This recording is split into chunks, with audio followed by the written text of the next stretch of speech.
Good morning students.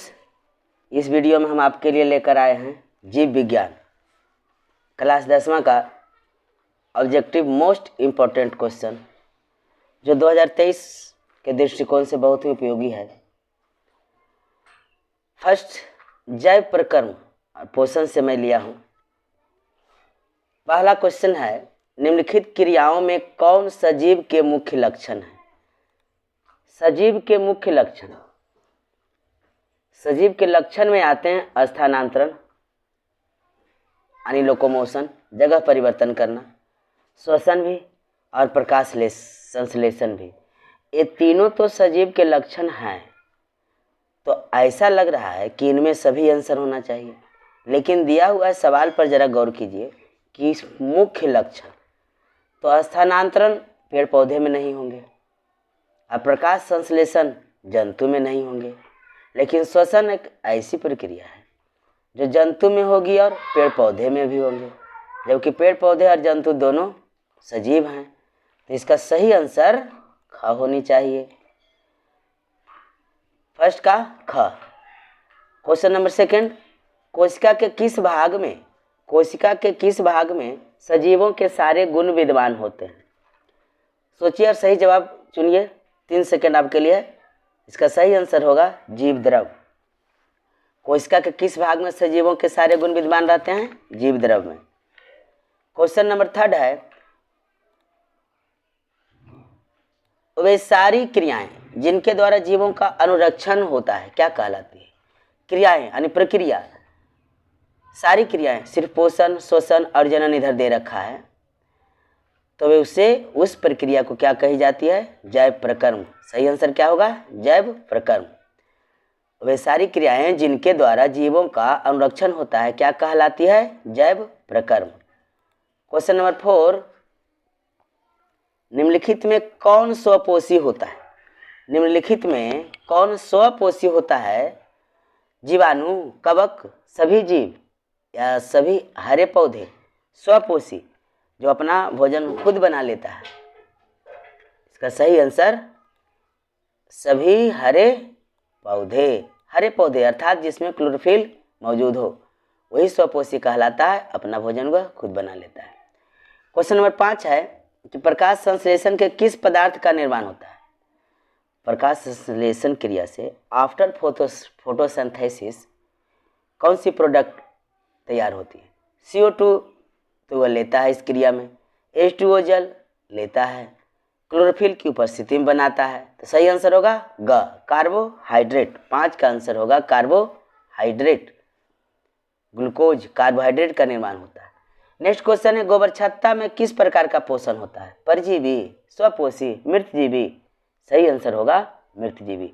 गोबर छत्ता में मृतजीवी, क्योंकि गोबर छत्ते सड़े गले पदार्थों पर ही उगती है, इसलिए इसे मृतजीवी पोषण कहा जाता है, जिसे कुकुरमुत्ता भी कहते हैं, मशरूम कहते हैं। नेक्स्ट क्वेश्चन 7, पौधों में सूर्य प्रकाश को अवशोषित करने की क्षमता किसे होती है? पौधों में सूर्य के प्रकाश को अवशोषित करने की क्षमता किसे होती है? क्लोरोफिल वर्णक को, रंध्रों को, सभी कोशिकाओं को या परिवहन उत्तकों को? तो परिवहन उत्तक का काम क्या है?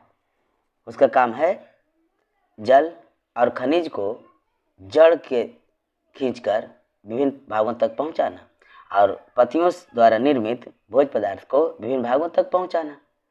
क्वेश्चन है, सूर्य के प्रकाश को अवशोषित कौन करता है? तो सही आंसर होगा 7 का क, क्लोरोफिल वर्णक, जिसे क्लोरोप्लास्ट कहते हैं।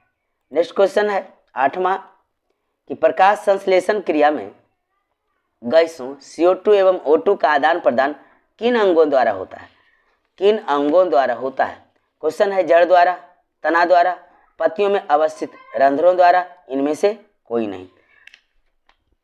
इसका सही आंसर हो जाएगा रंध्रों द्वारा। पत्तियों में अवस्थित रंध्रों द्वारा O2 और CO2 का ग्रहण और निष्कासन होता है। श्वसन का मुख्य अंग भी है रंध्र, पत्तियों के लिए, हरे पेड़ पौधों के लिए। इसका सही आंसर हो जाएगा पत्तियों में अवस्थित रंध्रों द्वारा, यानी 8 का ग। क्वेश्चन नंबर 9,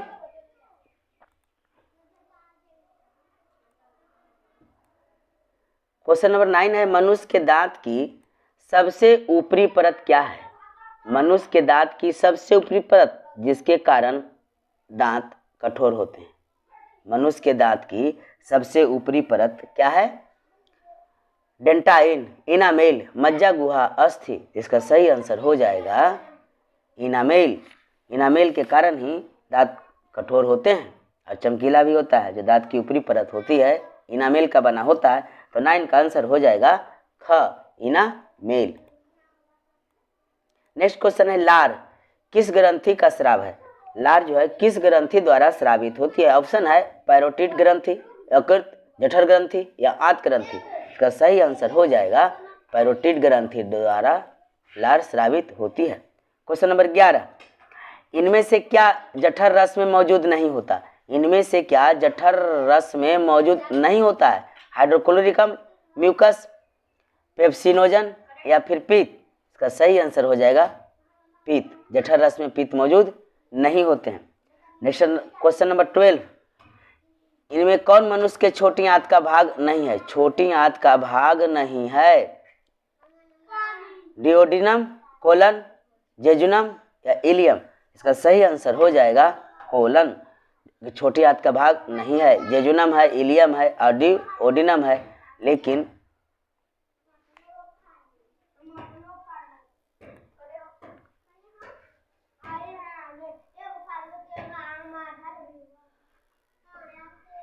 इसका सही आंसर हो जाएगा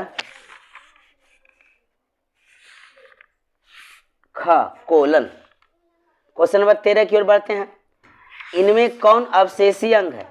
इनमें कौन अवशेषी अंग है? ऊपरीगामी कोलन, अधोगामी कोलन,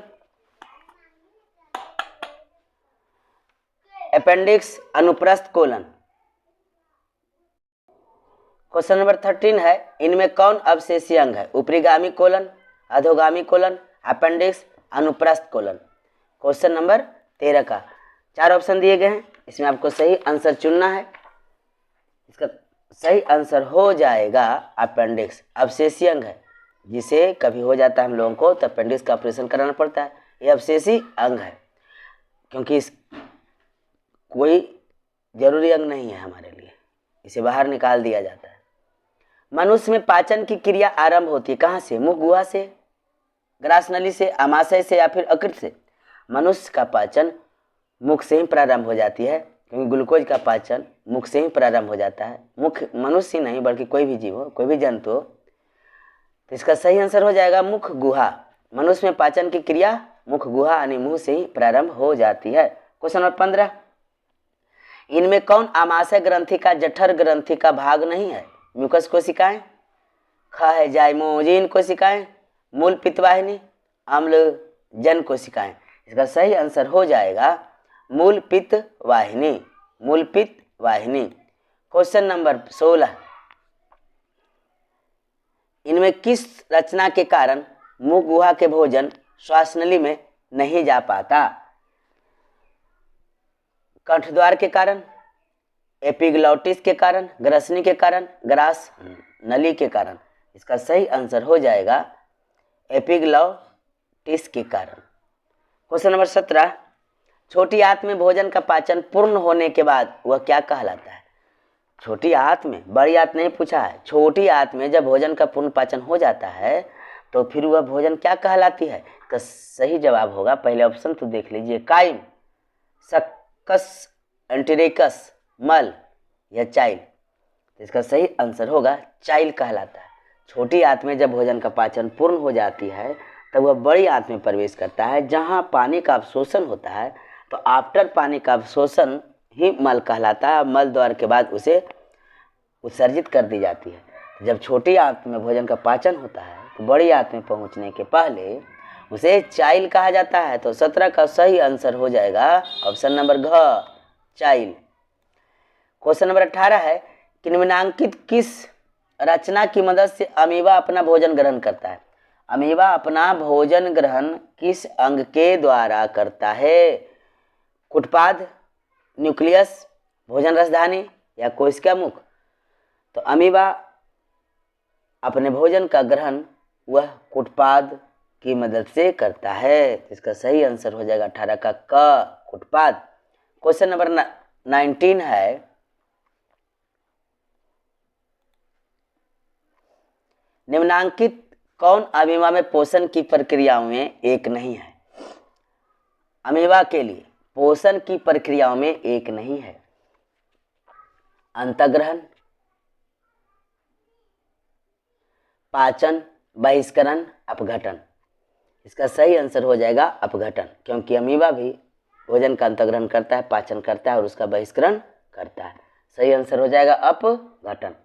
क्वेश्चन नंबर 20, अमीबा में भोजन का पाचन किस अंगक में होता है? अंग नहीं, अंगक, अंग का भाग।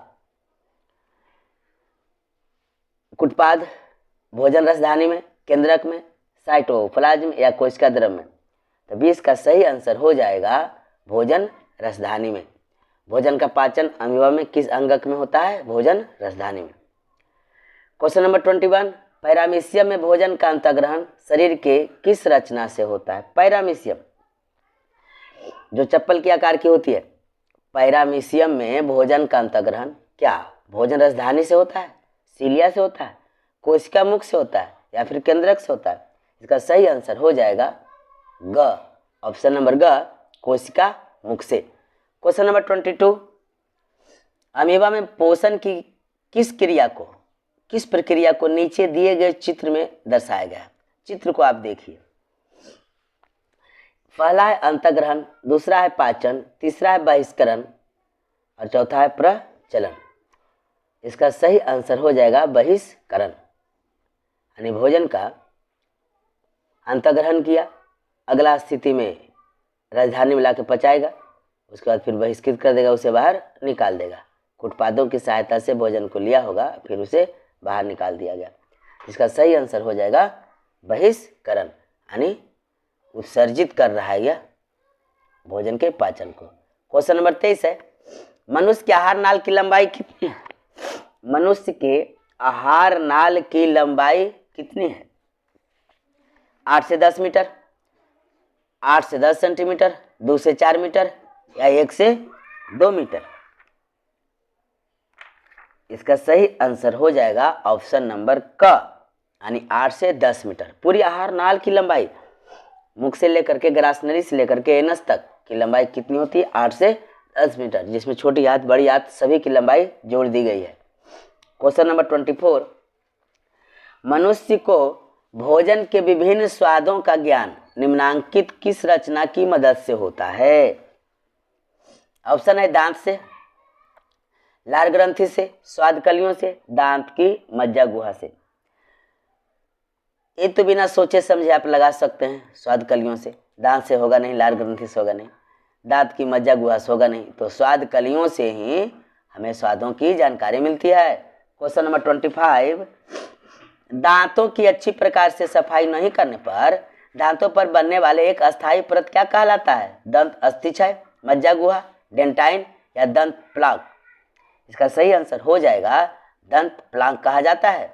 उस पर एक परत चढ़ जाती है, अगर अच्छी सफाई नहीं होगी तो पीला पीला पड़ जाएगा, उस परत को दंत प्लाक कहा जाता है। क्वेश्चन नंबर 26 देखिए, इनमें कौन मनुष्य के मुख गुहा में पाई जाने वाली लार ग्रंथि नहीं है? लार ग्रंथि नहीं है, अग्नाशय, पैरोटिड, सबमैंडिबुलर, सबलिंगुअल। इसका सही आंसर हो जाएगा अग्नाशय, चूंकि कहा है लार ग्रंथि नहीं है। 27, आहार नाल के कर्माकुंचन को दर्शाने वाले चित्र में चिन्हित स्थान किस प्रक्रिया को दर्शाता है?